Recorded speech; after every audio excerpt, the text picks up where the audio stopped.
Hate doesn't always look like hate. It rarely screams, rages, or throws punches. Instead, it hides. It whispers. It moves in silence, slipping between words unspoken and gestures unnoticed.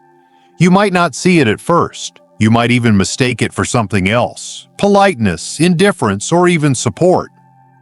But make no mistake, real hatred isn't loud. It's calculated. It doesn't shove. It pulls, subtly creating distance, planting doubt, and slowly dismantling trust. And the scariest part? You often don't realize it's there until it's too late. So how do you spot it? How do you uncover the hidden resentment that lurks behind smiles and kind words? Today, we're exposing the truth, the silent signals, the subtle behaviors, and the unmistakable signs that someone secretly despises you. Because hate always leaves a trace, and once you learn to see it, you'll never be fooled again. 1. They undermine your confidence publicly. Hatred doesn't always manifest as open hostility.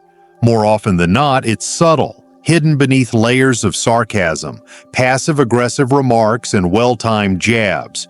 When someone truly despises you, they won't just keep it to themselves, they'll make sure others see it too.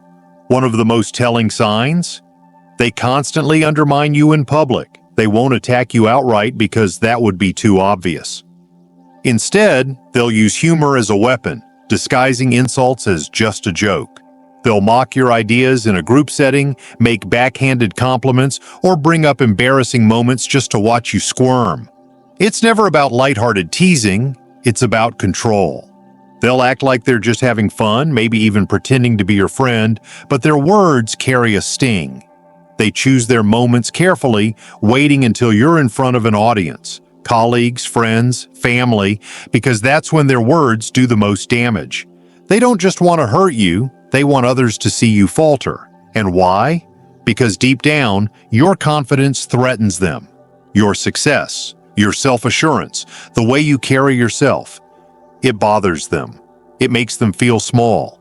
And rather than confronting their own insecurities, they'd rather break you down instead. So they chip away at you little by little. A snide remark here, a condescending smirk there. They plant the seeds of doubt, hoping that over time, you'll start to believe them. That you'll shrink, hesitate, second-guess yourself. And here's the worst part. The more you react, the more they win. If you get defensive, they'll laugh it off. Relax, it was just a joke, making you seem overly sensitive. If you ignore it, they'll push harder, testing your boundaries to see how much they can get away with. But here's the truth. Someone who truly respects you would never humiliate you, especially in front of others. They would uplift you, encourage you, and celebrate your strengths. But someone who secretly hates you, their goal is to make you feel small, even when you're standing tall. So, pay attention. Not just to their words, but to the pattern of their behavior. Because real hatred doesn't always scream. It whispers, it laughs, and it disguises itself as harmless fun. And once you see it for what it is, you take away its power. 2. They act happy about your failures. Pay close attention to how people react when you fail.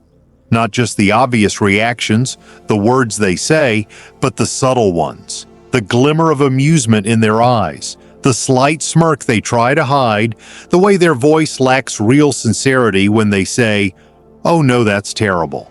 Because here's the truth. People who secretly hate you won't always celebrate your success, but they will definitely celebrate your failures. They might not come right out and cheer when something goes wrong for you. That would be too obvious. Instead, they'll pretend to sympathize.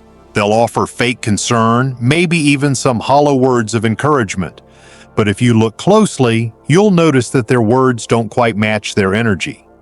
Maybe they say, "I'm so sorry that happened," but there's no real sadness in their tone. Maybe they offer advice, but it feels condescending rather than supportive. Or maybe they just seem a little too comfortable with your struggles, like they're enjoying the moment more than they should. Why? Because your setbacks make them feel better about themselves. They may see you as competition, someone who outshines them, and your failures give them a sense of relief. They no longer have to compare themselves to your success. They no longer have to feel like they're falling behind, but real friends, real supporters, they don't take pleasure in your pain. They don't feel relief when you struggle. Instead, they lift you up, they encourage you, and they want to see you win, because your success doesn't threaten them. So watch closely. The ones who truly care will stand with you in both your highs and your lows. But the ones who secretly hate you, they'll only be truly happy when you're down, and that's all you need to know. 3. They exclude you, but make sure you notice. There's a difference between simply not being invited to something and being deliberately excluded. When someone harbors real hatred for you, they don't just leave you out. They make sure you know you were left out. This isn't passive avoidance. It's not a misunderstanding. It's intentional. They won't just distance themselves quietly. Instead, they'll talk about plans right in front of you, exchanging excited whispers, throwing glances your way, or laughing about an inside joke that you were never meant to be part of. And if you don't react, if you don't show that it bothers you, they'll make sure to bring it up later, casually, of course. Oh, we had the best time at that party. Oh, you weren't there? I thought you knew. We all went out last night. Such a fun night. Anyway, what did you do? Yeah, we have this group chat. Oh, wait, you're not in it?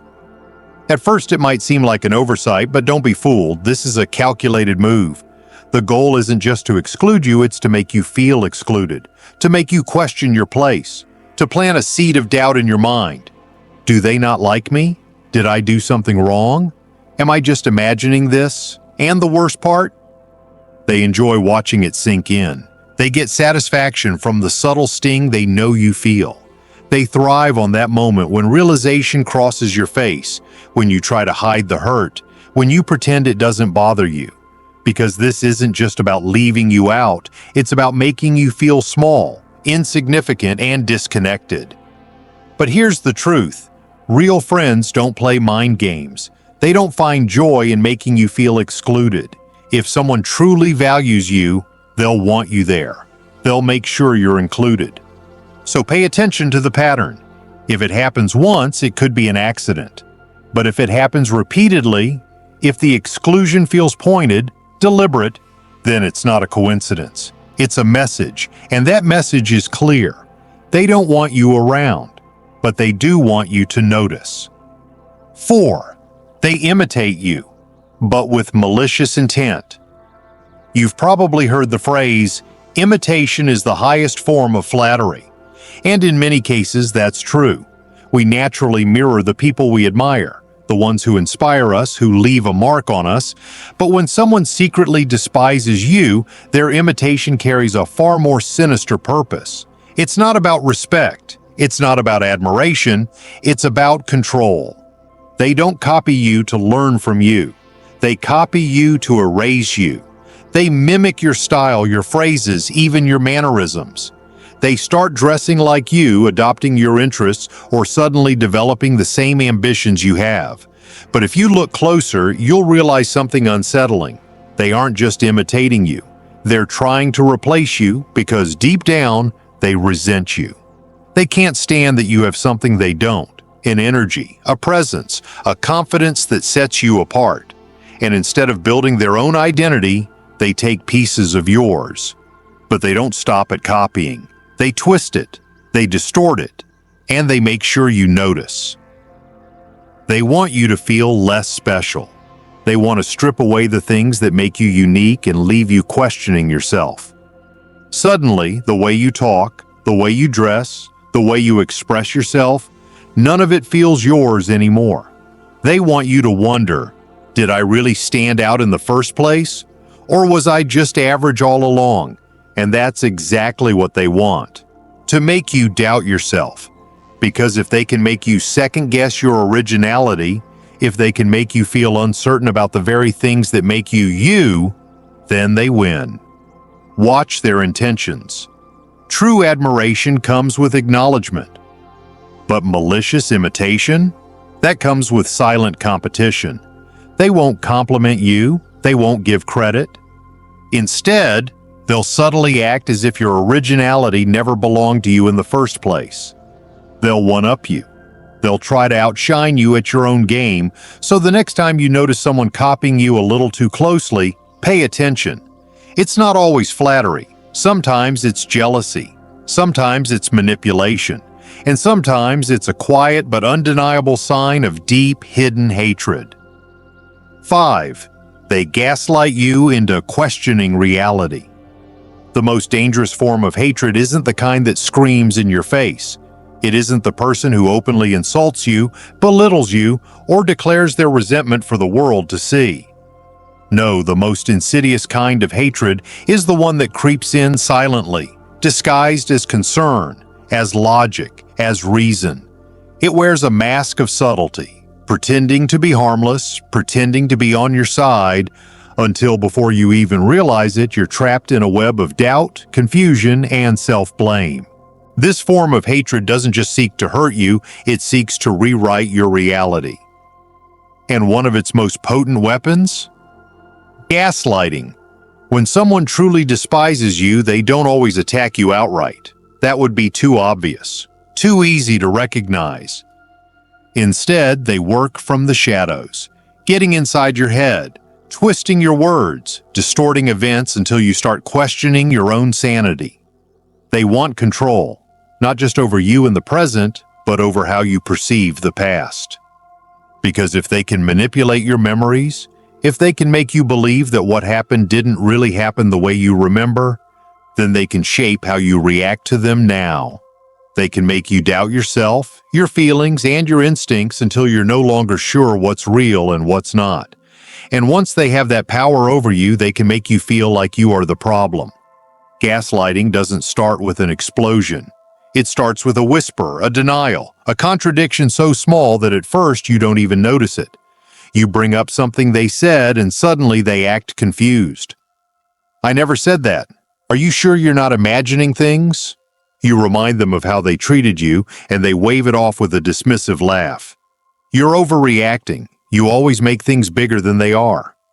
They tell you you're being too sensitive, too emotional, too paranoid. And because they say it with such confidence, you start to wonder, am I? Maybe you misunderstood. Maybe you're remembering it wrong. Maybe, just maybe, the problem isn't them at all. It's you. But it isn't. That's the trap they set. And the longer you stay caught in it, the more they tighten their grip. You start second-guessing yourself, apologizing for things that weren't your fault, shrinking yourself so you don't upset them. And that's exactly what they want. Gaslighting is never an accident. It's not a misunderstanding or a miscommunication. It's calculated. A person who does this to you isn't just indifferent to your well-being. They take pleasure in your confusion, in your vulnerability, in watching you unravel. Because the more uncertain you become, the more power they hold over you. And power, control, is what they crave. Hate doesn't always look like rage. It doesn't always arrive in the form of shouting matches, slammed doors, or obvious betrayal. Sometimes it wears the quiet disguise of manipulation. It hides in the sarcastic comments that cut a little too deep. It lurks in the jokes that aren't really jokes at all. It exists in the way they dismiss your emotions, ignore your concerns, and make you question your own truth. And make no mistake, if someone does this to you, it isn't just indifference. It isn't just rudeness.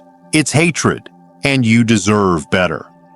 I know it's painful to realize that someone harbors hatred toward you, especially when it comes from a person you once trusted, someone whose approval you may have sought. It can shake your confidence, make you question everything about yourself, and leave you feeling like you need to prove something to them. But here's the truth. Their hatred is not your burden to carry. It is not a reflection of your worth. It is a reflection of their own bitterness, their own jealousy, their own unresolved wounds. And you? You don't have to engage. You don't have to fight back. You don't have to prove them wrong. The greatest revenge isn't arguing with them, trying to change their mind, or making them see the error of their ways. The greatest revenge is walking away with your dignity intact. The most powerful response is silence. Growth. Moving forward. Because at the end of the day, the people who secretly hate you want one thing: to see you struggle, to see you doubt yourself, to see you fail. So don't give them that satisfaction. Your energy is too valuable to waste on people who thrive on your misery. Your time is too precious to spend on those who secretly hope for your downfall. Recognize the signs, protect your peace, and never ever let someone's hidden hatred define who you are. Because the moment you stop playing their game, the moment you reclaim your power and refuse to question your own truth, you've already won. If this message spoke to you, don't just leave it here, hit that like button. Not for me, but for yourself. As a declaration that you will never let someone's hidden hatred define you. And if you know someone who needs to hear this, share this video with them. Sometimes one message can be the wake-up call someone desperately needs. If you're new here, subscribe and turn on notifications so you never miss another deep dive into self-awareness, emotional strength, and reclaiming your personal power. Until next time, stay strong, stay aware, and most importantly, never let their negativity dim your light.